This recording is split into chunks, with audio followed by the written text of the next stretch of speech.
গ্রাম থেকে শহর, পাড়া থেকে মহল্লা, দেশ থেকে বিশ্ব, সবকিছু চালিকে অর্থ। সেই অর্থনীতির 10 দিগন্ত নিয়ে চ্যানেল এস এর নিয়মিত আয়োজন লিডারশিপ অনুষ্ঠানে সবাইকে স্বাগত জানাচ্ছি। সাথে আছি নবুয়ত রহমান। দর্শক, কথা বলতে চাই অর্থনীতি নিয়ে, কথা বলতে চাই ঘুরে দাঁড়ানোর বাংলাদেশ নিয়ে, কথা বলতে চাই অর্থনীতির 10 দিগন্ত নিয়ে। চমৎকার দুজন অতিথি আমাদের স্টুডিওতে যুক্ত আছেন। প্রথমেই পরিচয় করিয়ে দিচ্ছি captain Mohammad Zakaria, head of safety, pathfinder airlines এবং পর্যটন বিশ্লেষক। আপনাকে স্বাগত জানাচ্ছে আমাদের এই আয়োজনে। আরো একজন অতিথি আমাদের সাথে যুক্ত আছেন, নীলা শেখ, সভানেত্রী, মহিলা দল ও মহিলা বিষয়ক সম্পাদিকা, বাংলাদেশ এলডিপি। আপনাকে স্বাগত জানাচ্ছি আজকে এই আয়োজনে। দর্শক, আপনারা কথা বলতে চাই অর্থনীতি উন্নয়ন এবং প্রধান উপদেষ্টার সুইজারল্যান্ড সফর নিয়ে। আপনার কাছে প্রথমে আসতে চাই ক্যাপ্টেন জাকারিয়া, আপনি দীর্ঘ সময় ধরে বিশ্ব ভ্রমণ করেছেন, পর্যটন নিয়ে কাজ করছেন, আপনি অর্থনীতি নিয়েও কাজ করছেন। মাননীয় প্রধান উপদেষ্টার যে অর্থনীতি ফোরামের সম্মেলন শেষ করে দেশে ফিরেছেন, প্রায় 47টি ইভেন্টে তিনি যোগদান করেছেন এবং বিশ্বের বড় বড় সব নেতারা যুক্ত ছিলেন। কি বিশ্লেষণ কেমন?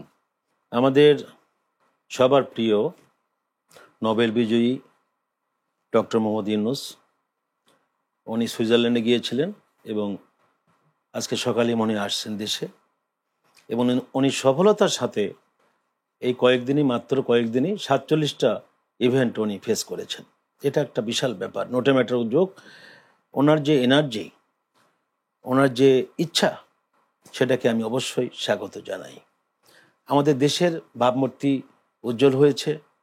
ওখানে ইউরোপিয়ান ইউনিয়ন সব কিছু জানি, ওখানে বিজনেসম্যান, বিজনেস ফোরাম যা সেখানে আছে, সবার কাছে অনেক কিছু উনি অবশ্য উপস্থাপন করেছেন। জাতিসংঘের প্রতিনিধি দলের সাথে উনি বৈঠক করেছেন, জাতিসংঘের ওনাদের সাথে প্রতিনিধিদের সাথেও বসেছেন।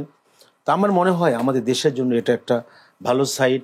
আমাদের দেশে অর্থনীতি নিয়ে নিশ্চয় উনি নিজেই একজন বড় অর্থনীতিবিদ, ওনার মাথায় তো অর্থনীতি এমনিই অনেক ভালো কাজ করে আমরা জানি। তা আমাদের ব্যাংকগুলোর যে অবস্থা, তো আমার আশা করি এই অর্থনীতি নিয়ে, এই আমাদের ব্যাংক সংস্কার বা আমার অর্থনীতির সংস্কারে উনি অনেক কাজ করেছেন এবং এটা আমাদের দেশের জন্য একটা ভালো খবর বলে মনে করি। আপনার কাছে আরেকবার আসবো, আমি একটু যেতে চাই নীলা শেখ আপনার কাছে।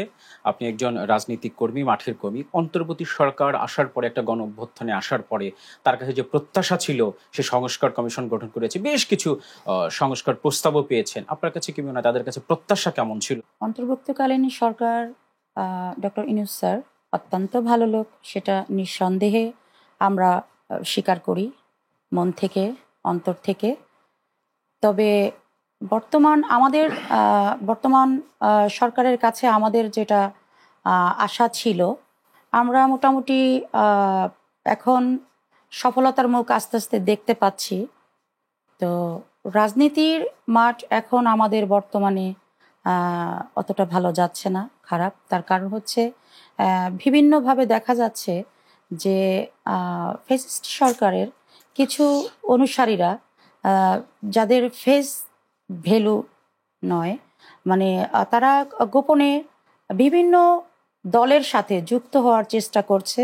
এতে আমাদের আগামী দিনে পথ এগিয়ে যাওয়ার একটা কাটার কারণ হবে।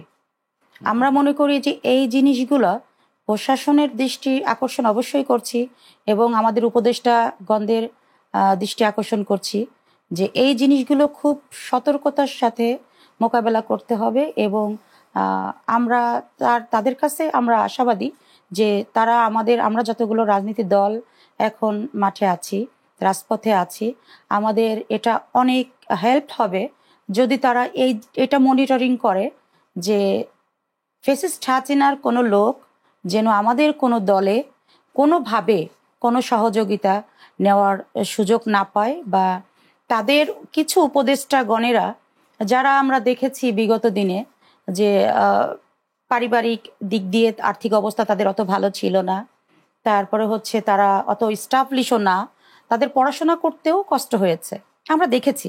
এখন দেখা যাচ্ছে তারা কিভাবে, কোথা থেকে তারা এত সচ্ছল, এত সচলতা পেল, এটাও আমাদের একটু কিন্তু জানার বিষয়। আমরা যারা রাজনীতি করি, দীর্ঘদিন আমরা রাজপথে অন্যায়ভাবে অত্যাচার শিকার হয়েছি, আমরা কষ্ট করেছি, জেল জুলুমের শিকার হয়েছে, আমাদের পরিবার নির্যাতিত হয়েছে। তারা যে সুবিধাটা এখন পাচ্ছে, এই সুবিধাটা কোথা থেকে আসছে? কই, আমরা তো পাচ্ছি না। আমরা কেন পাচ্ছি না? কারণ আমরা কোনো অন্যায়কে প্রশ্রয় দিচ্ছি না। আমরা সফলতার সাথে আমরা অনেক কষ্ট করে আমরা আজকের এই জায়গাটায় এসেছি। আমরা দীর্ঘ 17 বছর আমরা সংগ্রাম করে আমরা আজকের এই সফলতা অর্জন মানে করেছি। আপনি বলতে চাচ্ছেন বর্তমান যে মাঠের রাজনৈতিক দলগুলো আছে সেই দলের মধ্যে বিগত শাসক বা নেতাকর্মীরা তারা ঢুকে যাচ্ছে বিভিন্ন পলিসির মাধ্যমে, এই তো বলতে চাচ্ছেন আপনি? জি জি জি, বিভিন্ন পলিসির মাধ্যমে তারা ঢুকে যাচ্ছে এবং সেটা আমাদের আগামী দিনের পথ চলার ক্ষতিকর একটা বিশাল একটা ভূমিকা রাখবে। এবং সেটা একসময় দেখা যাবে যে এই অন্তর্ভুক্তকালীন সরকার ডক্টর ইউনূস স্যার যে এত ভালো কিছু করার চেষ্টা করতেছে, বিশ্বের দরবারে বিভিন্ন দেশে সে সফর মানে করতেছে, সেটা প্রশ্নের সম্মুখীন হতে পারে। প্রশ্নের সম্মুখীন হবে এবং এটা বিশাল একটা দায় তার উপর চলে যাবে। আচ্ছা, আরেকবার আসবো আপনার কাছে ফিরতে চাই। হ্যাঁ, আপনি একজন বৈমানিক মানুষ, ক্যাপ্টেন মানুষ, আপনার কাছে কি মনে হয় দ্রব্যমূল্যের ঊর্ধ্বগতি যে অবস্থা তৈরি হয়েছিল এই সরকার আসার পরে, সেটার পথ ধরে এই সরকার আসার পরেও একটা স্থবিরতা তৈরি হয়েছিল, কিন্তু আবার দেখছে দ্রব্যমূল্যের ঊর্ধ্বগতি বাড়ছে এবং ভ্যাটের যে মূল্য সংযোজন কর তৈরি করা হয়েছে, আপনার কাছে কি মনে হয় যে এই ভ্যাটের করের ফলে সাধারণ মানুষের মধ্যে কি প্রতিক্রিয়া, কি অবস্থা তৈরি হবে? আমাদের ডক্টর মোহাম্মদ ইউনূস স্যার উনি কিন্তু রাজনীতিবিদ না। আমরা ৭১-ও দেখে নাই, ৫২-ও দেখে নাই, পরবর্তী যে আন্দোলনগুলো হয়েছে সেগুলোতেও দেখে নাই, বাট ওনাকে দেখেছি আমরা একজন অর্থনীতিবিদ হিসাবে। এবং উনি দায়িত্ব নেওয়ার পরে উনি অর্থনীতিটা ভালো বোঝেন এবং ওনার প্রথম কাজ হচ্ছে সংস্কারগুলো শেষ করে, যে সংস্কার তো একটা চলমান প্রক্রিয়া, এটা তো হতেই থাকবে, এটা তো সংস্কার উনি করলে যে পরে আর করা লাগবে না তা না, এটা চলতেই থাকবে। তা সংস্কার করার পরে তার আমার মনে হয় নির্বাচন দিয়ে রাজনীতিবিদদের হাতে দেশটাকে উঠিয়ে দেওয়া দরকার এবং এই সকল রাজনীতিবিদ যেন সত্যিকার অর্থে শিক্ষিত, সৎ এরকম হয়ে থাকে। আমাদের দেশে আসলে আমরা একটা বলি না যে ব্যবসায়ীদের যে সিন্ডিকেট, এটাকে বেরিয়ে আসাটা খুব ইজি নয়। আমি ওটাই বলতে চাইছিলাম, যেহেতু বর্তমান ইন্টারিম গভর্নমেন্ট এনারা রাজনীতি করেন নেই, ওই সিন্ডিকেট ভাঙাটা ওনাদের জন্য সোজা হবে না। এখন মনে করেন কোনো জিনিসের দাম একটু কমেছে বা একটু বেড়েছে, এটা গভর্নমেন্টের প্রভাবের কারণে নয়, সত্যিকারী সংস্কার ওনারা করছেন, হয়তো একটু সময় লাগবে। মানুষ তো আস্তে আস্তে শিখে। এবং আমি বলবো যে ওনারা যদি যেভাবে সংস্কার করছেন, যদি রাজনীতিবিদ যার যে সেক্টরে নলেজ আছে তাদেরকে নিয়ে উনি যদি এগুলো সংস্কার করেন তাহলে ভালো হইতেন এবং আমার মনে হয় এই সকল জিনিসপত্রের দাম সিন্ডিকেটটা উনি ভাঙতে পারতেন। ধন্যবাদ। আরেকবার আসবো আপনার কাছে। আপনি মাঠের কর্মী, রাজনীতির সাথে যুক্ত আছেন, আপনার কাছে কি মনে হয় বর্তমান সরকার, অন্তর্বর্তী সরকার বলছে যে এই বছরের শেষ নাগাদ এবং আগামী বছরের প্রথম দিকে নির্বাচনটা দেবে, আপনাদের প্রত্যাশাকে, মাঠের রাজনীতি কর্মী হিসেবে আপনাদের প্রত্যাশার কি, নির্বাচনটা কখন চাচ্ছেন আপনারা? আমরা অবশ্যই নির্বাচন জুনের ভিতরেই চাচ্ছি। কারণ হচ্ছে দেখেন, আমরা তো এতদিন যে লড়াই করেছি জনগণের স্বার্থে, জনগণের হয়ে, চাইলে তো একটা সাধারণ মানুষ মাঠে দাঁড়িয়ে একটা কথা বলতে পারে না, বিশ্ববাসীর কাছে তুলে ধরতে পারে না। তো সেজন্য তারা আমরা যারা রাজনীতি করি আমাদের মাধ্যমে তারা আসে। আমরা বিভিন্ন জায়গায়, মাঠে ঘাটে, বাজারে, রাস্তাঘাটে, বিভিন্ন জায়গায় আমরা যাই, হেঁটে হেঁটে দেখি জনগণের কতটা কষ্ট হচ্ছে, জনগণ কি পজিশনে আছে।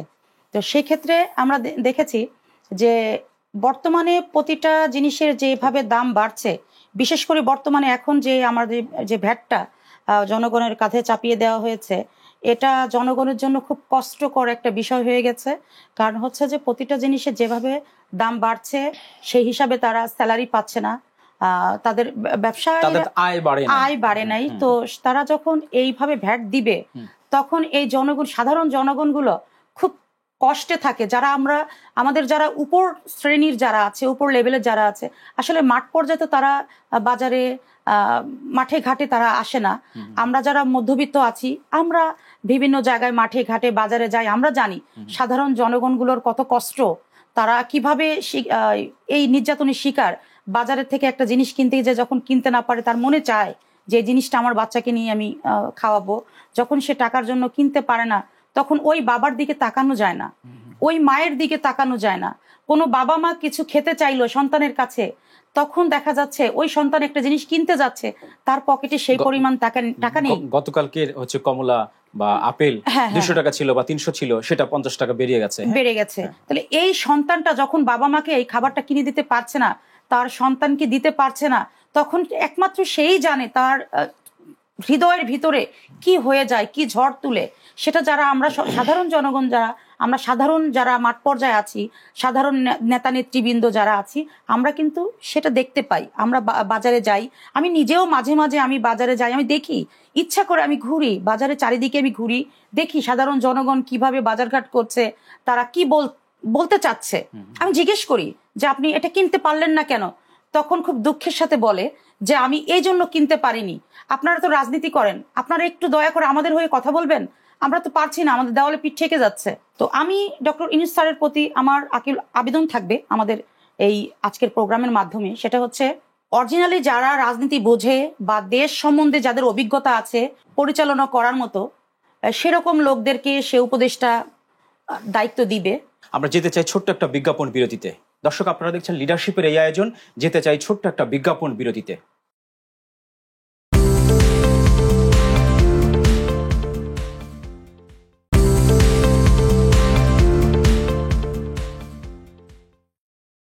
দর্শক, সাথে থাকার জন্য ধন্যবাদ।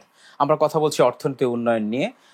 বর্তমান সরকার, অন্তর্বর্তীকালীন সরকার, প্রধান উপদেষ্টা, মাননীয় প্রধান উপদেষ্টা, তিনি সফর শেষ করে দেশে এসেছেন।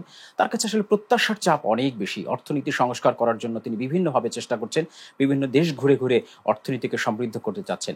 আপনার কাছে মনে হয় আসলে প্রত্যাশার চাদরটা কেমন ছিল, বা আমরা আসলে কতটুকু প্রত্যাশা পূরণ করতে পারছে?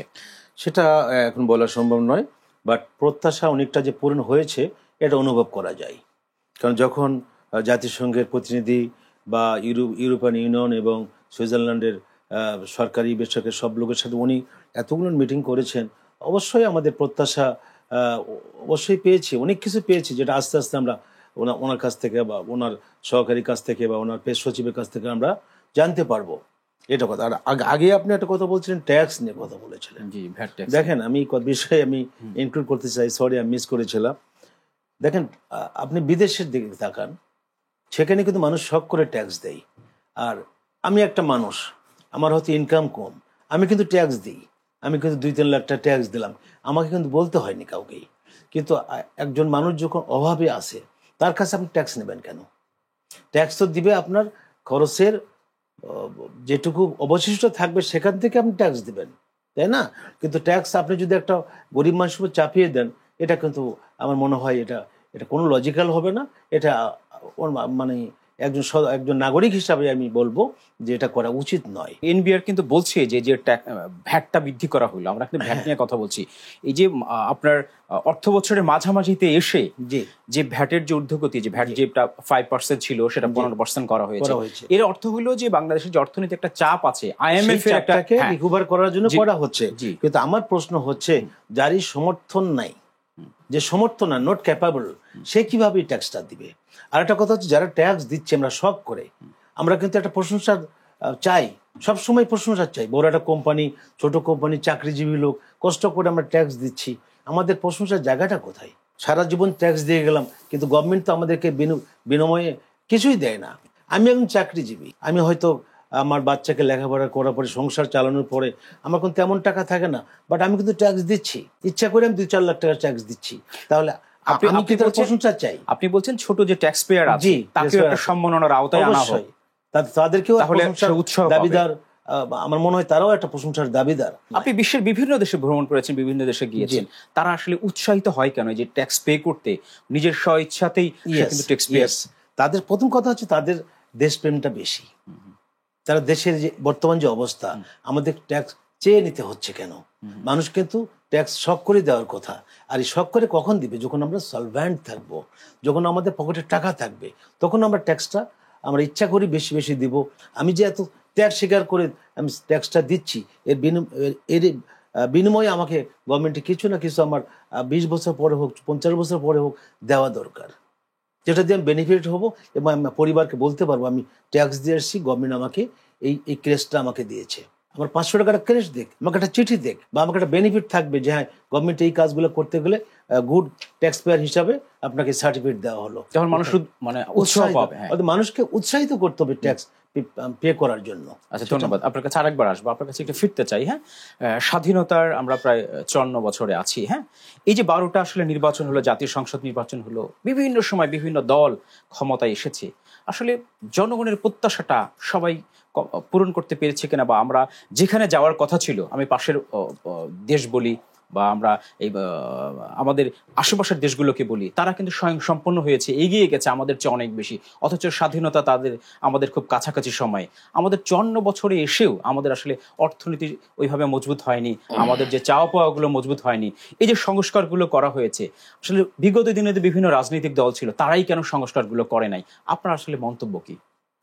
আমার মন্তব্য হচ্ছে, যেটা আমাদের জাকারিয়া ভাই খুব সুন্দর একটা কথা বলে গেছে, আমি সেলুট জানাই তার এই কথাটাকে, যে ট্যাক্সের সার্টিফিকেট। আমাদের দেশে সবচেয়ে বড় প্রবলেম হচ্ছে ট্যাক্স ফাঁকি দেওয়া।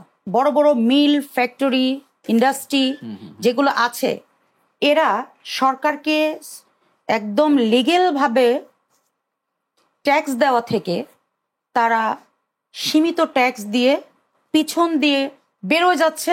আর একটা বিষয় হচ্ছে, সরকারি চাকরি যারা করে, সরকারি কর্মকর্তা যারা আছেন, আমি একটু যুক্ত করতে চাই, বড় বড় যারা ব্যবসায়ী আছে তারা যদি সঠিকভাবে ট্যাক্স পে করে, তাহলে কিন্তু এই করের বোঝাগুলো ছোট ছোট ব্যবসায়ীদের জন্য, সাধারণ জনগণের মধ্যে কিন্তু এই বোঝাটা আসলে অনেক ভারী হবে না, কারণ তারা যদি সঠিকভাবে ট্যাক্স পে করে। আপনি কি মনে করছেন? আমি মনে করি যে আমাদের বড় বড় ইন্ডাস্ট্রি যেগুলো আছে, তারপরে হচ্ছে বড় বড় চাকরিজীবী যারা আছে, আদার্স যারা বিজনেসম্যান যারা আছেন, উদ্যোক্তা যারা আছেন, তারা যদি সঠিকভাবে ট্যাক্স পরিশোধ করে, তাহলে আমাদের যারা ক্ষুদ্র জনগোষ্ঠী আছে যারা, তারপরে হচ্ছে আমাদের যারা সাধারণ জনগণ আছে, নিম্ন শ্রেণীর যারা খেটে খাওয়া মানুষগুলো আছে, কৃষক শ্রমিক যারা আছেন, তারা অনেকটা সফলতার মুখ দেখবে এবং তারা খুব স্বস্তিতে নিঃশ্বাস নিতে পারবে। আমি মনে করি যে আগামী গভর্নমেন্ট যেই আসুক, এই জিনিসটা খুব ভাবে নজরদারি করার জন্য এবং খুব সতর্কর সাথে এটা যদি তারা পরিচালনা করে, দায়িত্ব পালন করে, আমার মনে হয় আমাদের দেশের সাধারণ জনগণ, নিম্ন শ্রেণীর নিম্ন শ্রমিক, কৃষক যারা আছেন, তারা অন্তত একটু স্বস্তিতে নিঃশ্বাস নিতে পারবে, দুটো ডাল ভাত হাসি মুখে খেয়ে জীবনযাপন করতে পারবে। ধন্যবাদ আপনাকে। আপনার কাছে একটু ফিরতে চাই, আপনি পর্যটন নিয়ে কাজ করছেন, বাংলাদেশের অর্থনীতিকে মজবুত করার জন্য আমরা কাজ করে যাচ্ছি। আপনার কাছে কি মনে হয় যে বাংলাদেশের পর্যটন খাতকে আসলে যদি উন্নতি করা যায়, তাহলে অর্থনীতি সমৃদ্ধ হবে? পার্শ্ববর্তী বিভিন্ন ছোট ছোট রাষ্ট্রগুলো আজ পর্যটন দিয়ে এগিয়ে গেছে, কি মনে হয় আপনার কাছে? Thank you. আমি বলছি, ওনাকে যে কোশ্চেনটা করছিলেন ওটার একটা অংশ আমি বলতে চাচ্ছি, আপনি যদি অনুমতি দেন। সেটা হচ্ছে, আপনি বলেছিলেন যে এত বছরে আমরা দেশকে আমরা অর্থনৈতিকভাবে আমরা কেন সমৃদ্ধ করতে পারি না, ওই প্রশ্নের উত্তরটা আমি দিতে পারি? জি জি জি, বলুন। আমাদের দেশ, এই দেশটা চলে কারা চালায়? রাজনীতিবিদ। আপনি রাজনীতিবিদ যারা আছে তাদের দিকে তাকিয়ে দেখেন তো, তারা সবাই কি শিক্ষিত? ফার্স্ট কথা হচ্ছে, তারা বেশি শিক্ষিত না, কিছু শিক্ষিত, কিছু আধা শিক্ষিত। তারপরে তারা কি সৎ? তারা অল্প সৎ, বেশি অসৎ। রাজনীতি করার উদ্দেশ্যই হচ্ছে খারাপভাবে করে, টাকা পয়সার মালিক হবে, বাড়ি গাড়ির মালিক হবে। যেমন বর্তমান যে ফ্যাসিস্ট গভর্নমেন্ট, আওয়ামী লীগ, এদের ভাবসাব দেখে তো মনে হচ্ছে যে এরা ক্ষমতায় আসছিল শুধু টাকা লুট করে বিদেশ বাড়িঘর করার জন্য। এটাই আমার কাছে মনে হচ্ছে, ব্যক্তিগতভাবে মনে হচ্ছে। তাদের কোনো দুঃখ নাই, দুর্দর্শ নাই, ইচ্ছা মতো দল ধরে দেশ থেকে পালাই গেছে। আর সবাই দোষ দিচ্ছে হাসিনা। আরে বাবা, শেখ হাসিনা একা টাকা মারছে? যারা পদে পদে ছিল, এই লোকগুলো তো টাকা মেরে কুমির হয়ে গেছে টাকা। তাহলে দেশটা আগাবে কেমন করে? যারা রাজনীতি করছে তাদের তো সদিচ্ছা নাই, যারা রাজনীতি করছে তাদের সদিচ্ছা নাই, দেশপ্রেম নাই, ভালোবাসা নাই, এবং দেশ পরিচালনা করার মতো ওই রকম মেরিটিয়াস লোকজনকে আনা হচ্ছে না। আজকে আমি রাজনীতি দলের, প্রত্যেক রাজনৈতিক দলের আমি মহাসচিবদের বলবো, চেয়ারম্যানদেরকে বলবো, এই সামনে নির্বাচনে যেন ওনারা শিক্ষিত লোক বাছাই, যাচ্ছে শিক্ষিত, সৎ এবং যারা সংসার উপযুক্ত, এই সকল মানুষ যেন যাচাই করে। আমার প্রশ্ন ছিল পর্যটন নিয়ে, তারপরে আসছে পর্যটন। জি জি, পর্যটন শিল্প দেখেন, আমাদের বাংলাদেশে পর্যটন খাতে কিন্তু অনেক ভালো সম্ভাবনা আছে, বাট সেটাকে অনেক গভর্নমেন্ট বলে, প্রায় আমরা দেখেছি গত 2-3 সরকার, ট্রাম্প সরকার, ওরা বলেছে পর্যটন খাতে আমরা এত টাকা দিচ্ছি, উন্নত করছি। আজকে জানতো আপনি কক্সবাজার কি উন্নতি হয়েছে? কক্সবাজার আজ থেকে 20 বছর আগে যা ছিল অলমোস্ট তাই হয়েছে। শুধু কক্সবাজার শহরে কিছু রাস্তাঘাট, আমি ওখান থেকে কার্গো বিমান চালাই, আমি জানি, শুধু রাস্তাঘাট কিছুটা উন্নতি হয়েছে, তাও ভেতর রাস্তাঘাটটা হয়নি। তাহলে এত যে খরচ করা হলো, টাকাগুলো গেল কোথায়? পর্যটন শিল্পটাকে কেন উন্নত করা হলো না? এছাড়া কুয়াকাটা আছে, তার অনেক জায়গা বাংলাদেশে আছে, আপনি জানেন, সেন্ট মার্টিন আছে, হ্যাঁ, তারপরে এই যে এটা কি বলা হয় বান্দরবনের এখানে আছে রাঙ্গামাটিতে, হ্যাঁ এখানে আছে সাজেক ভ্যালি, হ্যাঁ সাজেক ভ্যালি আছে, সেখানে তো আমরা পর্যটকদের জন্য আমরা অনেক সুবিধা দিতে পারি নাই। এবং নিরাপত্তার অভাব রয়েছে। ইয়েস, এবং আমরা পরিবহন যে লিঙ্ক করা, যে একজন ঢাকা থেকে যাবে সেখান থেকে এসে কক্সবাজার যাবে, কিভাবে যাবে তারও প্রবলেম আছে। অর্থাৎ আমরা পর্যটন শিল্পকে উন্নত করতে গেলে আমাদেরকে একটা প্ল্যান করে করতে হবে, সেই অনুযায়ী টাকা ইনভেস্ট করতে হবে। পর্যটক যেন এসে আরামে এখানে তারা এই পর্যটন শিল্পকে উপভোগ করতে পারে এবং টাকা ইনভেস্ট করে বাংলাদেশে। সেটা তো ইনভেস্ট করার মতো পরিবেশ আমরা তৈরি করতে পারিনি, আজও করতে পারিনি, বাট অপার সম্ভাবনা আছে বাংলাদেশে এই পর্যটন। আমি একটু যেতে চাই আপনার কাছে, ওনার সাথে যদি আপনি যুক্ত করতে চান পর্যটন নিয়ে, বাংলাদেশের পর্যটনটাকে আসলে কিভাবে উন্নয়ন করা যায়? পর্যটন খাতটাকে উন্নয়ন করতে হলে আমাদের অবশ্যই সবার আগে আমাদের মন মানসিকতা চেঞ্জ করতে হবে, আমাদের প্রশাসনিক নজরদারিটা বাড়াতে হবে, আমাদের সিকিউরিটিটা বাড়াতে হবে। তারপরে হচ্ছে আমাদের ওখানে পর্যটকরা এসে যেন খুব সুন্দরভাবে সুন্দর পরিবেশে থাকতে পারে সেরকমভাবে সরকারকে উদ্যোগ নিতে হবে। এবং শুধু সরকার উদ্যোগ নিলে হবে না, ওখানের স্থানীয় যারা ক্ষমতাশালী যারা আছেন, তারপরে প্রশাসন যারা আছেন, তাদের প্রত্যেককেই যার যার নিজ নিজ অবস্থান থেকে সচেতন হতে হবে। তাহলে আমরা পর্যটক যতগুলো খাত আমাদের আছে আমি মনে করি যে সেখানে উন্নয়ন করা সম্ভব। এবং বিভিন্ন দেশ থেকে তখন আমাদের এই এরিয়াগুলায়, আমাদের বাংলাদেশটা তো একটা সোনার দেশ, এখানে এত সুন্দর সুন্দর ঘোরার মতো সুন্দর সুন্দর মানে মনকে শান্তি দেওয়ার মতো জায়গা আছে। আমাদের শুধু দায়িত্ব নিয়ে ব্যবস্থাপনাটা নেই, তারপরে হচ্ছে আমাদের আইন শৃঙ্খলাটা এখানে শক্ত হতে হবে, আমাদের পরিবেশটাকে সুন্দর করতে হবে। আমরা অনুষ্ঠানে একদম শেষ পর্যায়ে চলে এসেছি। আসলে আপনাকে জানতে চাই, বাংলাদেশটা আসলে কিভাবে দেখতে চান, আগামীর বাংলাদেশকে কিভাবে আপনি নির্মাণ করতে চান? আমি আমাদের আগামী দিনে বাংলাদেশটা এই পর্যায়ে আমি দেখতে চাই যে বিশ্বের 8-10টা উন্নত দেশ, যেমন মানুষ কটু কথা বলে না, দুর্নীতিবাজ বলে না, ঠিক তেমন আমাদের দেশটাকে সোনার বাংলাদেশ, দুর্নীতি মুক্ত বাংলাদেশ, কৃষকের বাংলাদেশ। রাজনীতিবিদদেরও তো আসলে সৎ হতে হবে। অবশ্যই অবশ্যই অবশ্যই। আমরা যারা রাজনীতি করি, আমি আমার জায়গা থেকে বলি, আমি একটা কথা না বললেই নয়। আমার হাজবেন্ড একজন পুলিশ অফিসার, আমি একজন রাজনীতিবিদ। তো সেই ক্ষেত্রে আমি বলবো যে আমি কিন্তু যা কিছু করি, আজকে 17 বছর ধরে আমি যা কিছু করছি, আমার নিজের ফান্ড থেকে, নিজের তিল তিল করে গড়া প্রপার্টি থেকে আমি আমার জনগণের জন্য অতটুকু করি, এবং রাজপথে আজও কারো থেকে 2 টাকা না নিয়ে আমি আছি। তো আমি চাই, আমি দেশের বাইরে ছিলাম এবং এখনো আমি খুব অল্প বয়স থেকে আমি কিন্তু জনগণের পাশে আছি, সাধারণ জনগণের পাশে আছি, সমাজসেবার কাজে আছি। আমি সমাজসেবা করতে ভালোবাসি, সাধারণ জনগণের পাশে থাকতে ভালোবাসি। আমি মনে করি যে প্রতিটা রাজনীতিবিদ যারা আছেন তারা যদি এটা ভাবে বা এরকম কোন চিন্তা ভাবনা নেয়, তাহলে ভালো হবে। আমরা একদম শেষ পর্যায়ে চলে এসেছি। আপনারা যদি কিছু যুক্ত করা থাকে। সেটা হচ্ছে সংস্কারের কথা বলছেন। আমাদের যে বর্তমানে যে এই ইন্টারিম গভর্নমেন্ট যে সংস্কার করছেন, এর বাইরেও আরো অনেক সংস্কার দরকার। যাই হোক, সবচেয়ে বড় সংস্কার হচ্ছে বর্তমান বাংলাদেশে নির্বাচনের যে সংস্কারটা। এই সংস্কার যদি না করে তাহলে উপযুক্ত লোকজন আসবে না। সেখানে বাংলাদেশে ভালো ভালো লোকজন যদি ইলেকশন করার সাহস না পায়। নির্বাচনের সংস্কারের জন্য কিছু প্রস্তাবও দেওয়া হয়েছে, যেরকম হচ্ছে আপনার গ্রাজুয়েশন ছাড়া সে নির্বাচনে অংশগ্রহণ সেটা তো করতে আমি বলেছি, শিক্ষিত এবং যাদের নলেজ আছে এবং যাদের সততা আছে, হ্যাঁ, এবং যাদের পপুলারিটি আছে, এই সব কিছু দেখে আমার মনে হয় একজন নেতাকে নমিনেশন দেওয়া দরকার। এবং দেশটাকে সুন্দরভাবে সাজাতে হলে যা দেশপ্রেম আছে, এই ধরনের মানুষকে আমাদের সমাজ থেকে বাছাই করে নিয়ে আসতে হবে। আপনাদের দুজনকে অসংখ্য ধন্যবাদ এই আয়োজনে আসার জন্য। ধন্যবাদ আপনাকে। না, অবশ্যই ধন্যবাদ আপনাকেও, ভালো ভালো প্রশ্ন করেছেন। দর্শক, আপনাদের ধন্যবাদ জানাচ্ছি। আগামী পর্ব দেখবার আমন্ত্রণ জানিয়ে আজকের পর্ব এখানে শেষ করছি। সবাইকে অসংখ্য ধন্যবাদ।